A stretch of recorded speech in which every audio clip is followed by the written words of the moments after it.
Allah itu akan mengangkat derajat satu kaum dengan Al-Quran. Dan Allah akan menjatuhkan satu kaum juga dengan Al-Quran. Satu kaum, satu negeri, satu bangsa, satu peradaban bisa maju, bisa bermanfaat, bisa bermartabat karena dengan Al-Quran. Ketika Al-Quran diamalkan dalam perilaku kehidupan sehari-hari, maka satu kaum akan dimuliakan oleh Allah Subhanahu wa taala. Ketika satu kaum dimuliakan oleh Allah Subhanahu wa taala, berarti manusia juga akan memuliakannya. Tetapi satu kaum, satu negeri, satu bangsa, satu peradaban yang mereka tidak menggunakan Al-Quran, mereka tinggalkan Al-Quran, mereka buang Al-Quran, ganti dengan yang lainnya, maka Allah pasti akan merendahkannya. Allah pasti akan menghancurkannya.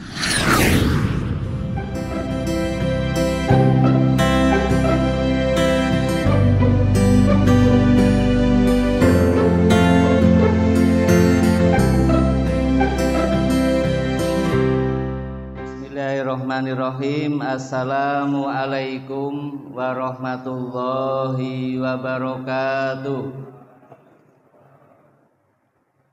Alhamdulillah, wassalatu wassalamu ala rasulillah la nabiyya ba'da.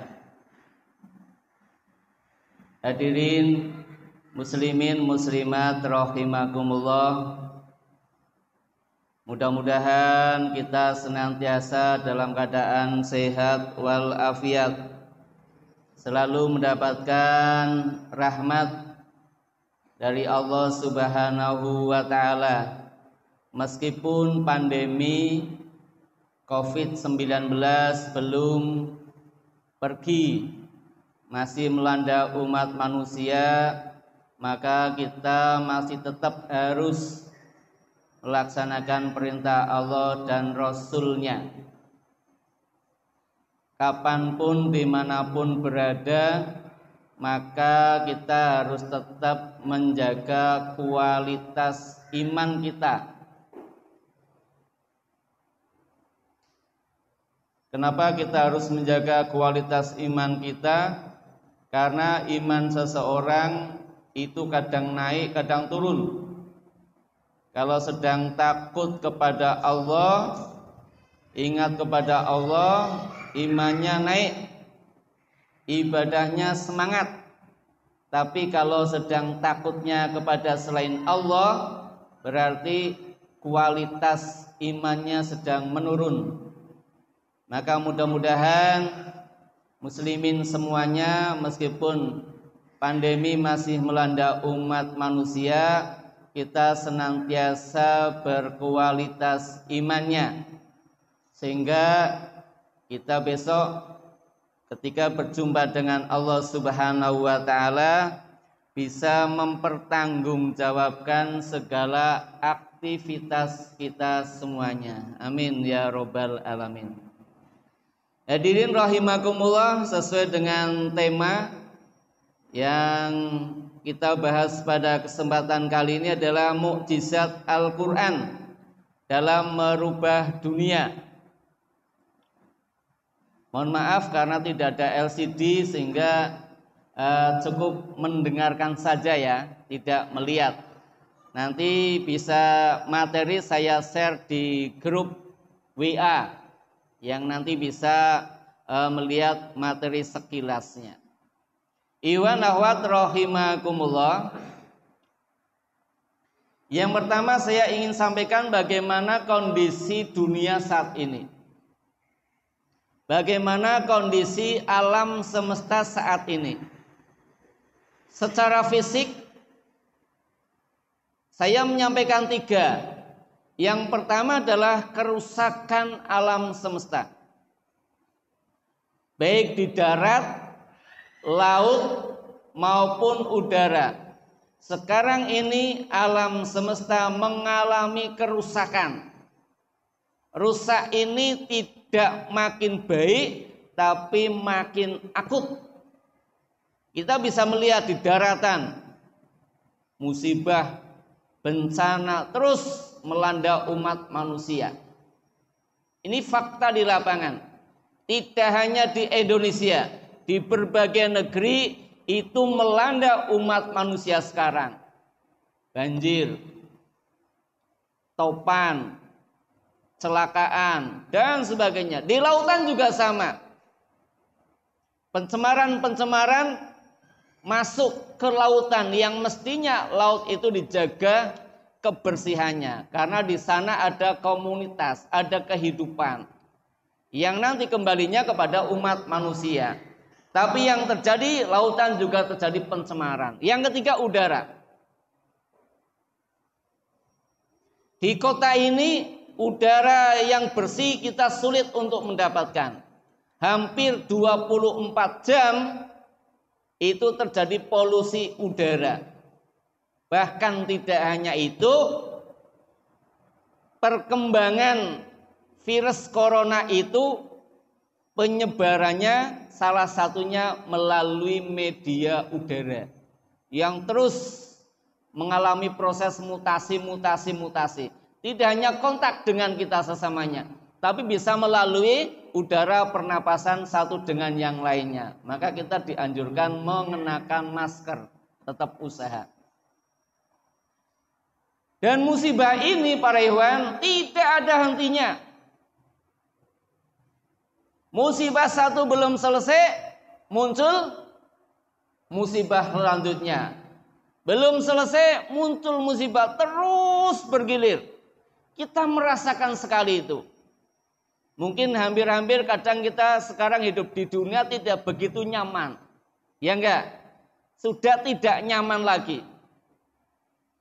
Karena musibah ini mengganggu aktivitas manusia. Mengganggu aktivitas kegiatan manusia yang mestinya dilakukan, tapi terganggu dengan adanya musibah-musibah yang terus berganti. Dan yang terakhir diantaranya adalah makin banyaknya wabah penyakit. Makin tahun bukan penyakit makin berkurang. Makin tahun bukan makin banyak orang sehat, tapi makin banyak orang sakit. Kalau dulu sakitnya hanya ringan-ringan saja, obatnya juga ada di sekitar kita. Tapi sekarang yang namanya wabah penyakit terus bertambah. Buktinya apa? Saya tanya pada Bapak dan Ibu semuanya. Rumah sakit sekarang makin ramai apa makin sepi? Rumah sakit makin ramai apa makin sepi? Apotek jumlahnya sekarang makin tambah apa malah berkurang? Tambah apa kurang? Berbagai jenis obat sekarang itu tambah jenisnya apa makin berkurang jenisnya? Tambah semuanya. Ini fakta di lapangan, diantaranya apa? Kondisi alam semesta ini memang betul sedang sakit dan mulai menjadi akut sakitnya. Yang kedua, dari segi kemanusiaan, terjadinya keretakan persaudaraan. Saya sampaikan 3. Yang pertama, ukhuwah basyariyah. Yang kedua, ukhuwah watoniyah. Dan yang ketiga adalah ukhuwah islamiyah. Yang pertama, ukhuwah basyariyah, persaudaraan sesama umat manusia yang saya perhatikan tidak makin harmonis. Orang hidup berinteraksi dengan manusia lain, tapi justru makin saling mencurigai, makin saling mengeksploitasi, makin saling menyalahkan, makin saling ingin membunuh, ingin menawan, dan ingin menguasai. Padahal hakikat manusia itu semuanya adalah sama. Ukhuwah basyariyah itu tidak dibatasi oleh agama, tidak dibatasi oleh suku, tidak dibatasi oleh negara, tidak dibatasi oleh sekte-sekte yang lainnya.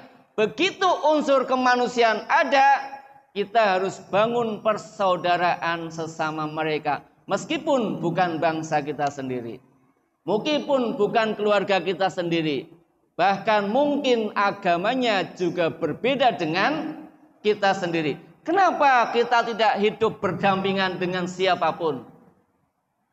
Kalau bisa hidup berdampingan dengan siapapun rasanya enak. Tetangga kita non muslim, kita baik hati. Tetangga kita bukan keluarganya, kita baik hati. Tetangga kita berasal dari daerah lain atau mungkin dari negeri lain, itu namanya ukhuwah basyariyah.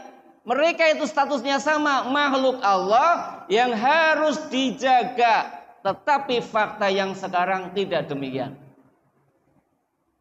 Lihatlah sekarang, baik di negeri kita di Indonesia maupun di luar negeri, sesama manusia mereka ingin menguasai, ingin mengeksploitasi, ingin menjualnya, ingin menjajahnya, ingin membunuhnya, ingin menghancurkannya, ingin menawannya.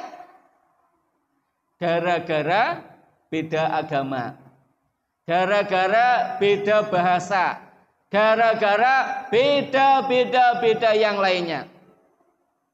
Ini miris para ikhwan. Ini sungguh sangat miris. Maka ketika terjadi bencana dimanapun, kita muncul empati, tidak boleh melihat agamanya apa. Tidak boleh melihat itu sukunya dari mana.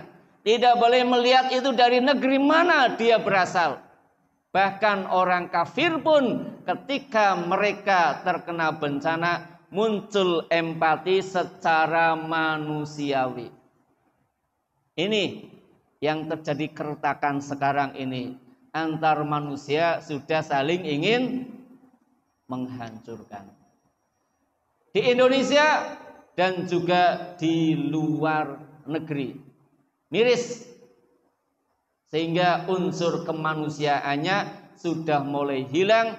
Unsur hewaniahnya sudah mulai muncul. Siapa yang kuat itu yang menang. Bahasa Jawa itu asu gede menang keraeh. Anjing yang besar itu menang kalau mau bertarung. Maka hukum rimba ini sebenarnya bertentangan dengan hukum dari Allah Subhanahu wa taala. Yang kedua, ukhuwah watoniyah. Persaudaraan sesama bangsanya.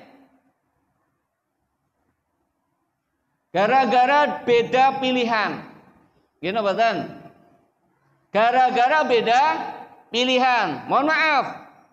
Pilkada, pilpres, pileg dan sebagainya itu alat demokrasi untuk menentukan sebuah pilihan. Anda mau pilih yang mana dipersilakan. Atau tidak milih juga dipersilakan. Undang-undang secara konstitusional membolehkannya. Tetapi fakta yang saya lihat sekarang ini tidak hanya di Indonesia, tapi di luar negeri, sebagian pasca pemilihan itu terjadi keretakan antar anak bangsa gara-gara beda pilihan. Sampai sekarang ini di Indonesia keretakan antar bangsa ini nampak sekali.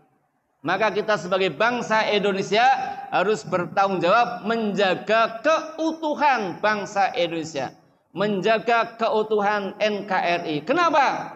Itu tanah kita, itu tempat tinggal kita yang harus kita rawat bersama-sama. Walaupun beda pilihan, itu namanya bangsa Indonesia. Walaupun kalah pilihan, itu bangsa Indonesia. Walaupun menang pilihan, itu juga bangsa Indonesia. Ukhuwah watoniyah itu mengalami keretakan. Dan yang ketiga adalah ukhuwah Islamiyah. Ukhuwah Islamiyah, persaudaraan sesama umat Islam, ini juga mengalami keretakan. Gara-gara politik, gara-gara mazhab, gara-gara ra'yun, pemikiran, dan gara-gara asobiyah, nasionalisme, menyebabkan muslim satu dengan muslim yang lainnya tidak saling membantu, tidak yasuddu ba'duhum ba'dun. Sebagian kalian tidak saling mendukung, tetapi yang terjadi adalah saling menawan. Yang terjadi adalah saling membunuh. Yang terjadi adalah saling mengalahkan, saling menggulingkan, dan lain sebagainya. Bukankah yang disembah sama? Bukankah kitab yang dibaca sama? Bukankah utusannya sama? Bukankah kiblatnya sama? Minimal 4. 4 itu yang asasi sama. Kenapa terjadi perselisihan di antara sesama umat Islam itu sendiri? Padahal di hadapan Allah Subhanahu wa taala, ketika kita berselisih dengan sesama umat Islam, bisa jadi itu menyebabkan sulitnya kita diaudit oleh Allah Subhanahu wa taala. Kita boleh beda mazhab, kita boleh beda bangsa, kita boleh beda pemikiran, kita boleh beda kaifiyah sebagian ibadahnya, tetapi mereka itu adalah saudara muslim. Mereka adalah saudara kita, darah mereka darah kita, kehormatan mereka kehormatan kita. Siapa yang merusak darah mereka berarti merusak diri kita sendiri.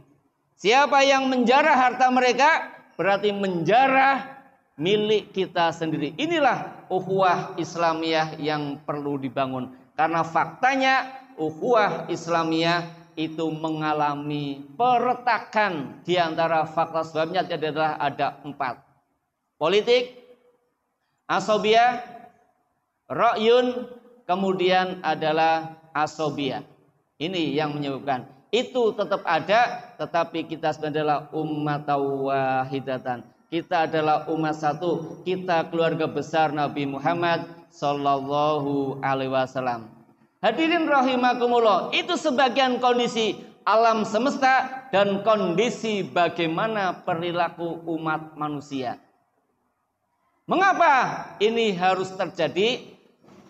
Karena ini perilaku umat manusia itu sendiri. Sebagian ayat Al-Quran menginformasikan. Al-Quran surat Ar-Rum ayat 41. Allah berfirman, A'udzu billahi minasyaitonir rajim. Dzaral fasadu bil barri wal bahri bima kasabat aydin nas liyuziqahum ba'dallazi amilu la'allahum yarji'un. Telah nampak kerusakan di darat dan lautan disebabkan karena perbuatan tangan manusia, supaya Allah merasakan kepada sebagian mereka dari akibat perbuatan mereka, agar mereka kembali ke jalan yang benar. Melalui ayat ini terjadinya kerusakan alam semesta ini, baik secara zahir maupun secara batin. Itu Allah ingin mengungkapkan 2 hal. Yang pertama adalah Allah ingin agar manusia merasakan akibat perbuatan manusia itu sendiri. Kenapa terjadi banjir bandang? Karena perilaku manusia tidak mau menjaga alam semesta. Pohon-pohon yang besar potongi, gunung-gunung yang hijau dibuangi. Seluruhnya itu terjadi. Ini Allah ingin agar manusia merasakan bahwa musibah yang terjadi itu karena ulah manusia itu sendiri, bukan ulah selain manusia, bukan binatang, tetapi manusia. Bima kasabat aydin nasi. Ini karena memang perilaku manusia itu sendiri tidak mau menjaga kelestarian alam semesta. Yang kedua tujuannya agar Allah ingin manusia kembali ke jalan yang benar. Persoalan alam semesta ini sudah rusak, baik perilaku manusianya maupun alam semestanya. Allah ingin memperlihatkan kepada mereka perilaku manusia supaya mereka mau kembali kepada Allah Subhanahu wa taala. Kembalinya hanya kepada Allah Subhanahu wa taala, bukan kepada yang lainnya. Bukan kepada pemikiran, bukan kepada mazhab-mazhab, bukan kepada yang lainnya, tapi kembalinya kepada Allah. Allah ingin manusia kembali kepada Allah karena kasih sayang yang Allah berikan, sehingga Allah ingin dengan berbagai musibah yang ada ini, dengan perilaku-perilaku manusia yang jauh dari Allah Subhanahu wa taala, mereka agar kembali kepada Allah. Agar apa? Kembali kepada hakikatnya sebagai makhluk Allah Subhanahu wa taala. Hadirin rahimakumullah, dalam sebuah riwayat dijelaskan, ini qad sami'tu Rasulullah sallallahu alaihi wasallam yaqul. Saya mendengar Rasulullah sallallahu alaihi wasallam bersabda, "Ala innaha satakunu fitnatun." Ketahuilah, kata Nabi, ketahuilah bahwa nanti akan terjadi banyak fitnah-fitnah. Fakultu mal mahraz minha ya Rasulullah. Ya Rasul, kalau nanti terjadi banyak musibah, banyak fitnah merajalela, apa kunci kembalinya?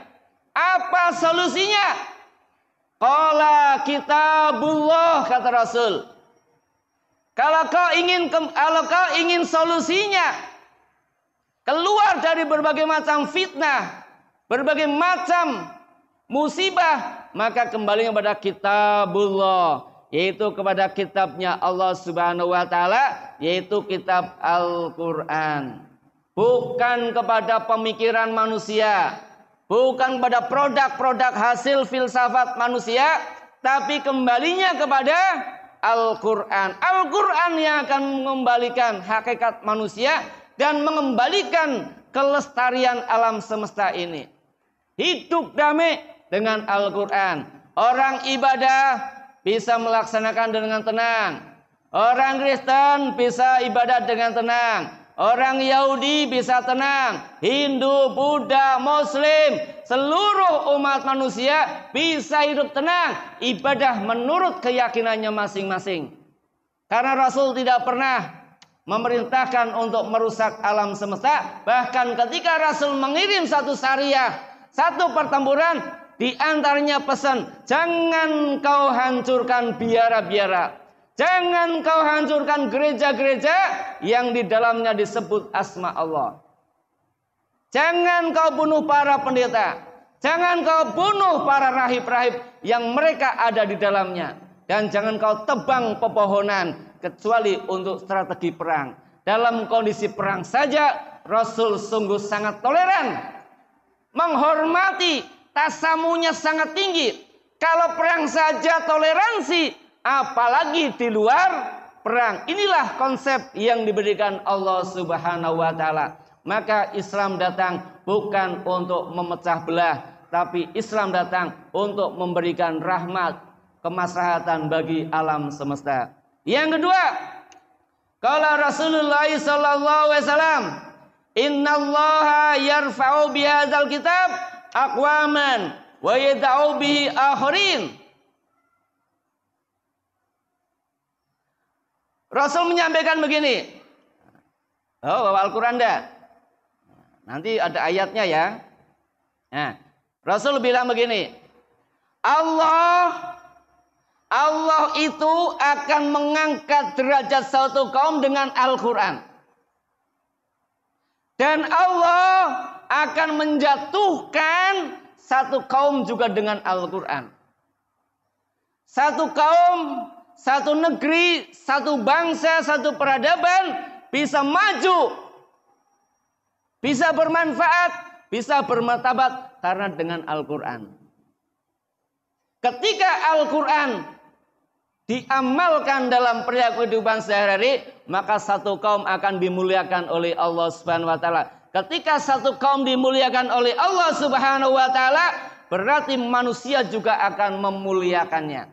Tetapi satu kaum, satu negeri, satu bangsa, satu peradaban yang mereka tidak menggunakan Al-Quran, mereka tinggalkan Al-Quran, mereka buang Al-Quran, ganti dengan yang lainnya, maka Allah pasti akan merendahkannya. Allah pasti akan menghancurkannya. Betapa banyak dalam sejarah kaum-kaum yang Allah binasakan. Betapa banyak para pemimpin-pemimpin yang jauh dengan Al-Quran, mendustakan para nabinya, hancurkan sehancur-hancurnya oleh Allah Subhanahu wa taala. Maka Masya Allah, kita umat Nabi Muhammad SAW, umat yang dirahmati oleh Allah. Salah satu nilai rahmatan lil alamin diutusnya Nabi Muhammad SAW dijelaskan dalam kitab Al-Munir atau kitab Syekh An-Nawawi, dijelaskan di sana. Salah satu rahmat yang Allah berikan kepada umat Nabi Muhammad yang tidak diberikan kepada umat-umat sebelumnya adalah umat Nabi Muhammad tidak akan dibinasakan berbagai macam bencana.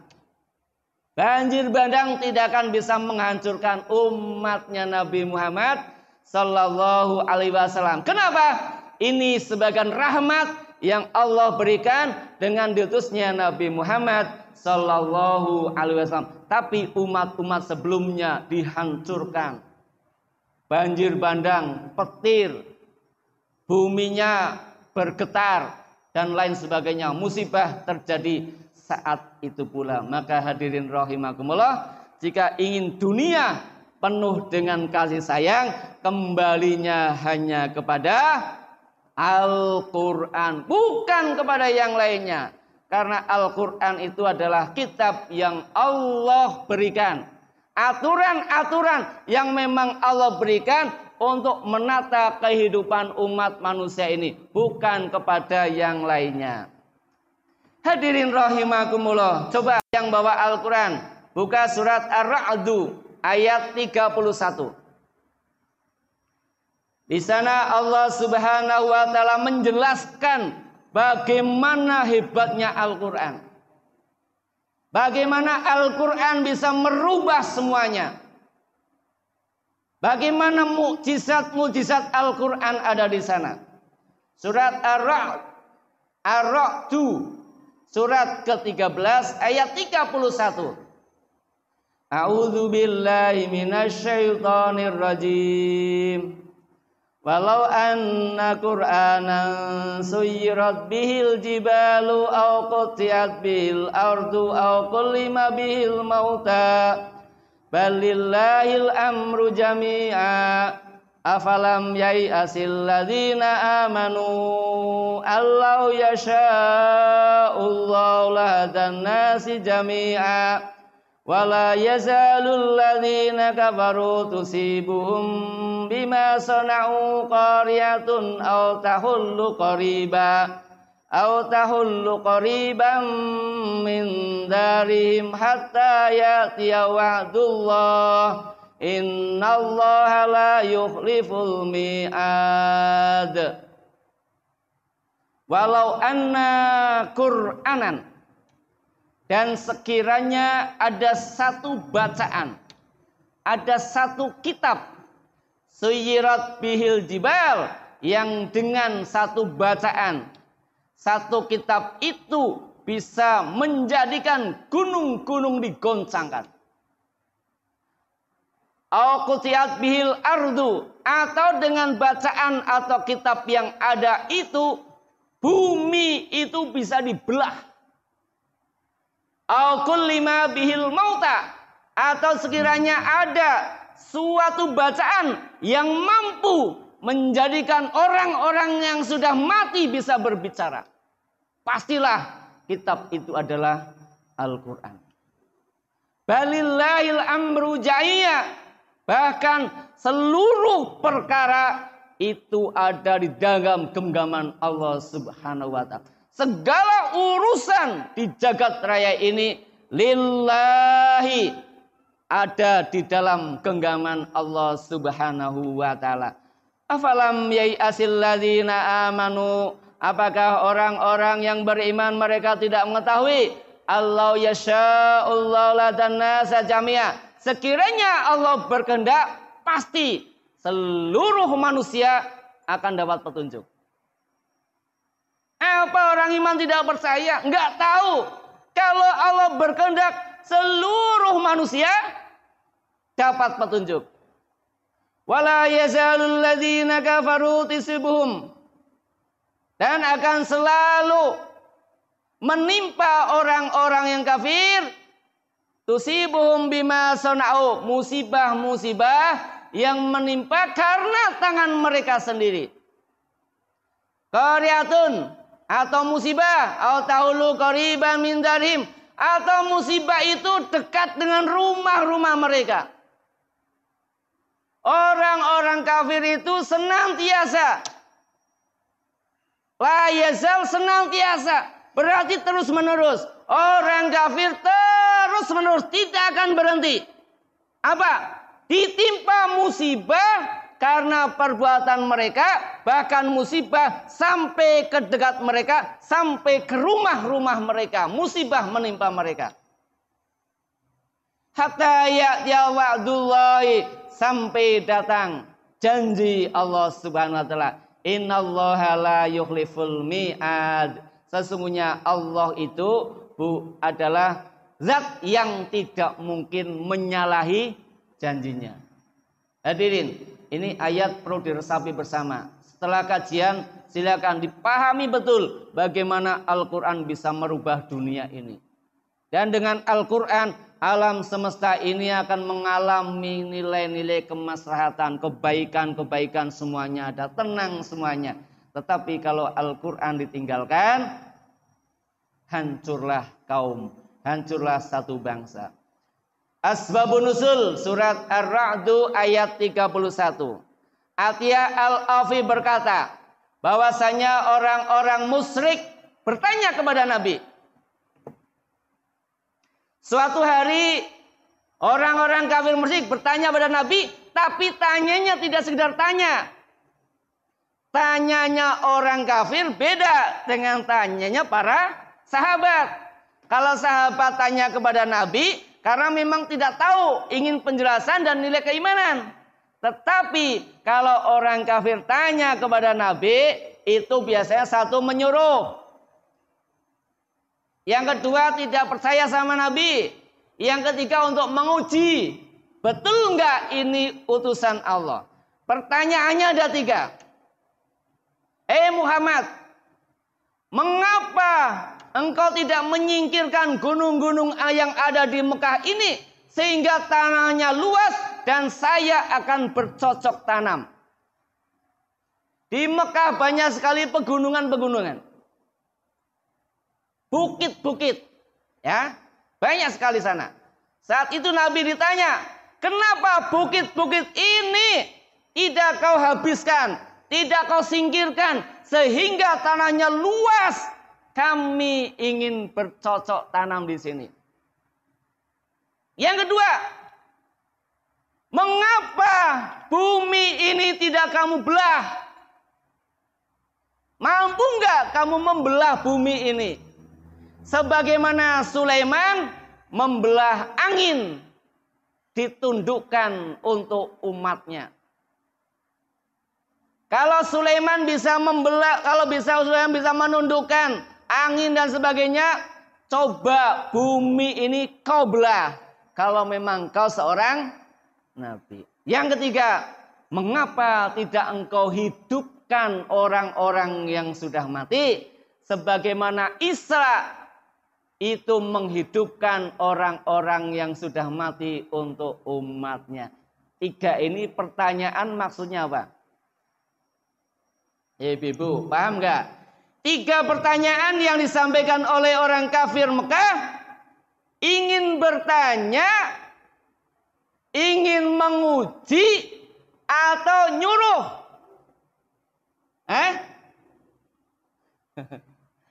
3 pertanyaan orang kafir musyrik ini. Inginnya apa?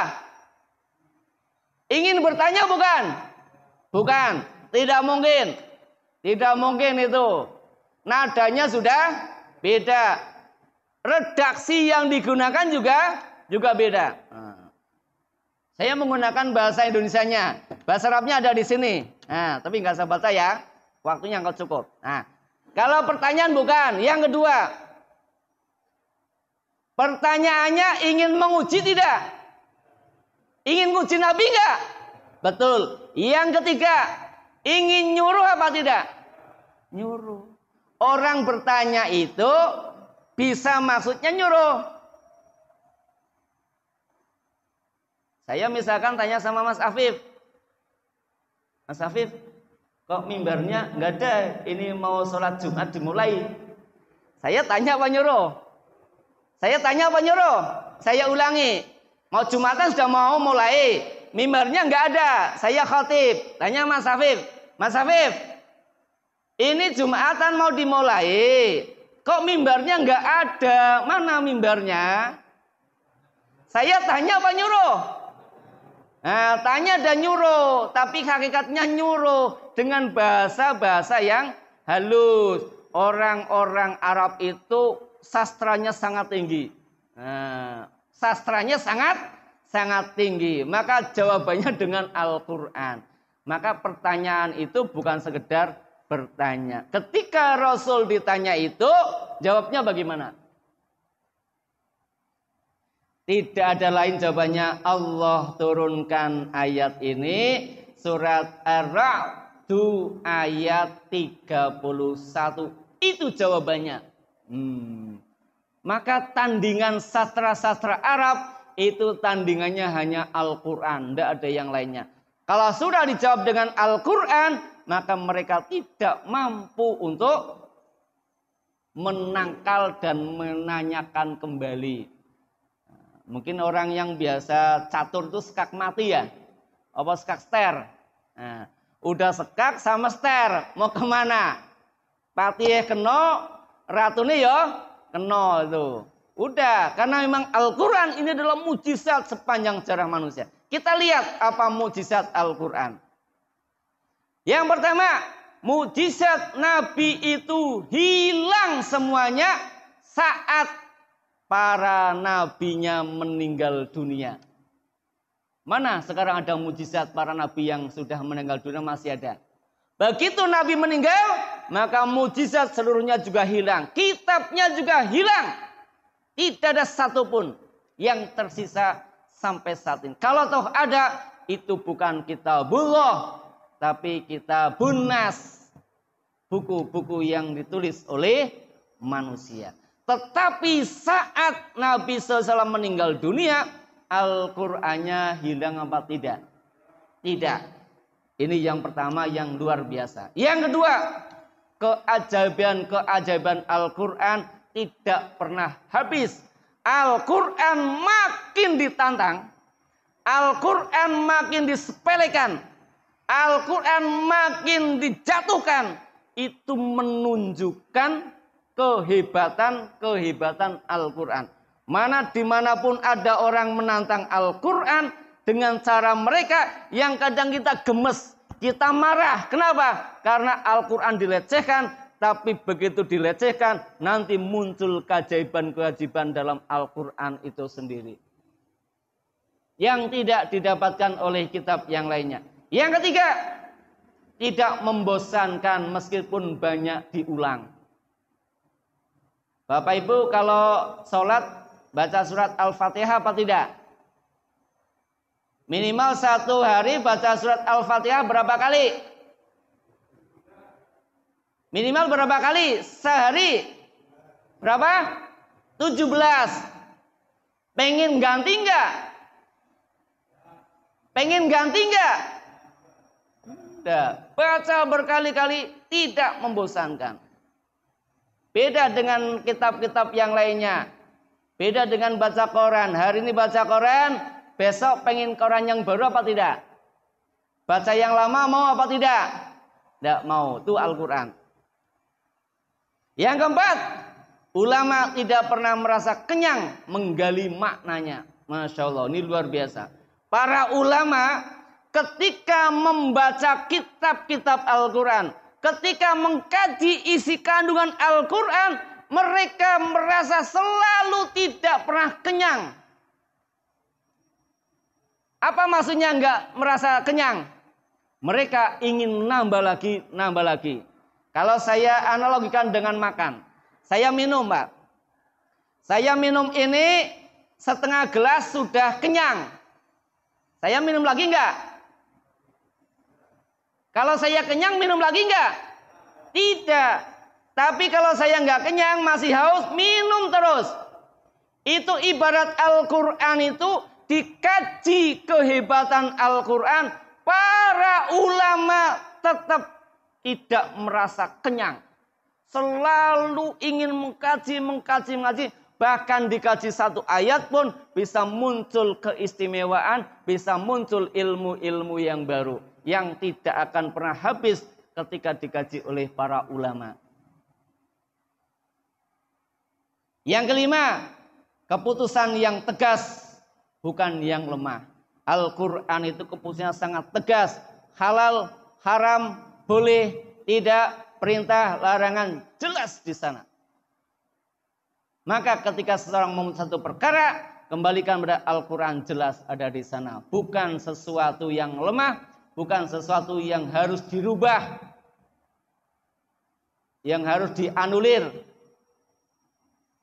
atau diganti. Tetapi Al-Quran sungguh itu adalah kalamullah. Yang keenam adalah siapapun yang meninggalkannya, pasti Allah binasakan. Siapapun yang meninggalkan Al-Quran pasti dibinasakan oleh Allah Subhanahu wa Ta'ala. Baik sendiri maupun secara komunal atau secara bangsa negara, kaum yang meninggalkan Al-Quran akan dihabiskan oleh Allah, dibinasakan oleh Allah Subhanahu wa Ta'ala. Apakah cerita masa lalu tidak menjadi pelajaran untuk kita semuanya? Apakah peristiwa-peristiwa masa lalu tidak jadi pelajaran untuk kita hari ini? Bahwa mereka yang menentang ayat-ayat Allah, mereka yang menentang rasul-rasulnya, didustakannya, dibinasakan oleh Allah Subhanahu wa Ta'ala. Bagi Allah sungguh sangat mudah. Dan yang ketujuh adalah siapa yang mencari petunjuk kepada selain Al-Quran, pasti Allah akan sesatkan dia. Siapa yang ambil petunjuk? Siapa yang ambil referensi? Siapa yang ambil pedoman? Pedoman itu bukan Al-Quran, pasti Allah akan sesatkan dia.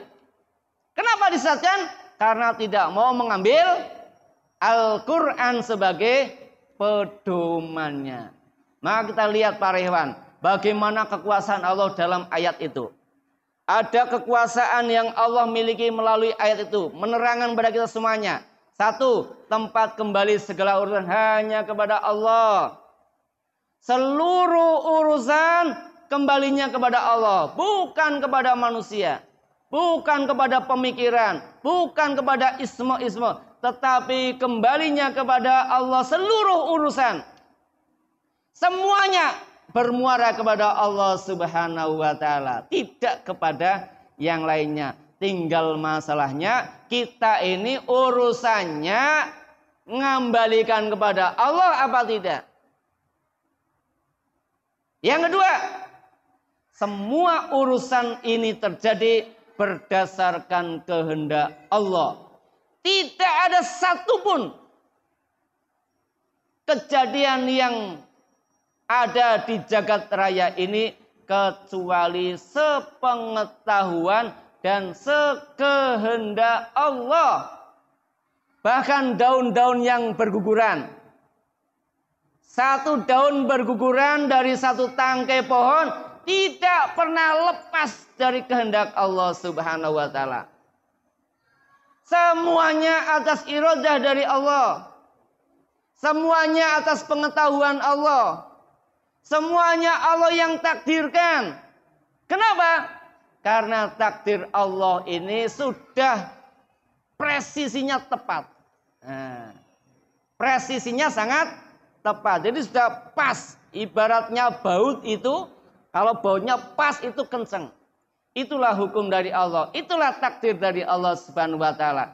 Maka semua urusan yang terjadi di jagat raya ini semuanya adalah kehendak dari Allah Subhanahu wa taala. Sedangkan yang ketiga adalah apa yang tidak Allah kehendaki tidak mungkin terjadi.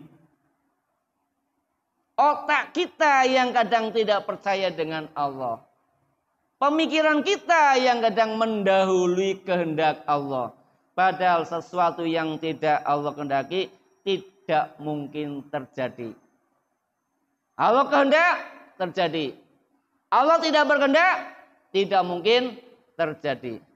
Siapapun yang disesatkan tidak ada seorang pun yang dapat memberi petunjuk. Siapa yang Allah sesatkan? Mereka yang mengambil petunjuk bukan Al-Quran. Allah sesatkan.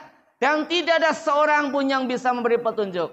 Kecuali Allah lah yang memberi petunjuk. Yang kelima, siapapun yang diberi petunjuk oleh Allah, maka tidak ada seorang pun yang dapat menyesatkannya.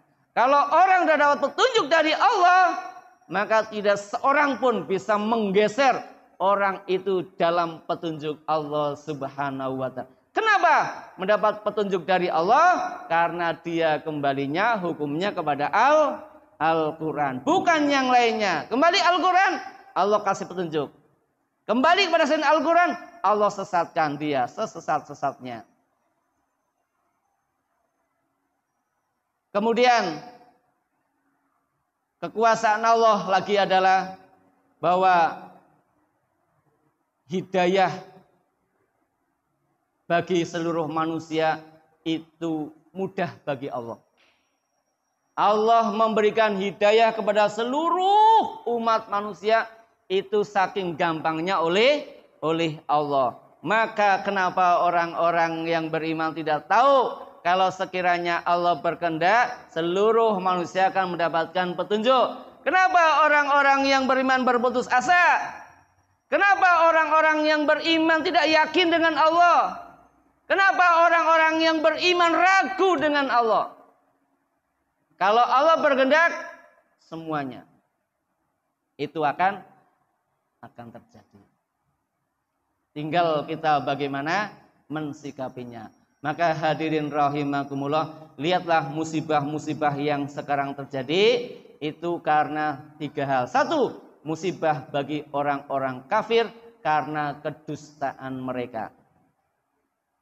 Muslimin muslimat rahimakumullah, jangan dikira musibah yang terjadi di alam semesta ini sebenarnya disebabkan karena kedustaan orang-orang kafir kepada Allah Subhanahu wa taala. Dan merekalah yang paling merasakan sakitnya atas musibah-musibah yang ada. Karena mereka tidak percaya dengan Allah. Kalau kita tertimpa musibah, kita punya Allah. Kita sakit, kita punya Allah. Kita dapat bencana, kita punya Allah. Tenang orang yang beriman. Tapi orang-orang kafir ketika ditimpa musibah sungguh sangat menyakitkan mereka. Walaupun kita tidak merasakan berapa sakitnya mereka. Kenapa? Karena mereka mengandalkannya bukan kepada Al-Quran. Musibah terus menimpa umat manusia, terutama orang-orang kafir di dunia, bahkan sampai masuk ke rumah-rumah mereka, sampai ke lingkungan-lingkungan mereka. Ini kekuasaan Allah.